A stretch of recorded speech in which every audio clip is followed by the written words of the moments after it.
आज सकाळपासूनच भंडारा जिल्ह्यात पावसानं जोरदार हजेरी लावली आहे। मागील 3 दिवसांपासून सुरू असलेल्या पावसानं आज चौथ्या दिवशी मुसळधार हजेरी लावल्यामुळे नदी नाल्यांच्या पाणी पातळीत वाढ झाली आहे। आढावा घेतलेला आमचे प्रतिनिधी प्रशांत देसाई यांनी।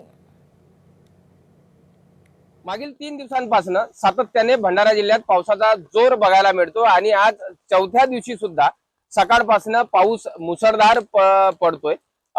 हवामान विभागाने विदर्भ आणि मध्य महाराष्ट्रामध्ये सुद्धा आज मुसळधार पावसाचा अंदाज वर्तविलेला आहे आणि याच अनुषंगाने भंडाऱ्यामध्येही सकाळपासून पावसाचा जोर मोठ्या प्रमाणात बघायला मिळत आहे। एकंदरीतच सकाळी शाळेमध्ये जाणारे शालेय विद्यार्थी असो किंवा नोकरदार वर्ग जो कर्मचारी जो वर्ग आहे जो त्यांनाही या पावसाचा फटका बसल्याचं चित्र बघायला मिळत आहे आणि अशाच परिस्थितीत पाऊस जर राहिला तर पावसाचा पुन्हा जोर कायम राहण्याची शक्यता हवामान विभागाने वर्तवली आहे। त्याच्यामुळे नदीकाठावरील गावकऱ्यांनी सतर्क राहावा आणि नदी पात्रातून आवागमन करू नये असं भंडारा जिल्हा प्रशासनानं आवाहन केलेलं आहे। प्रशांत देसाई, एबीपी माझा, भंडारा।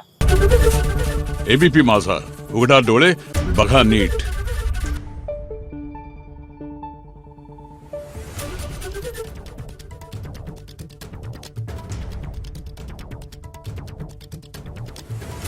Thank you.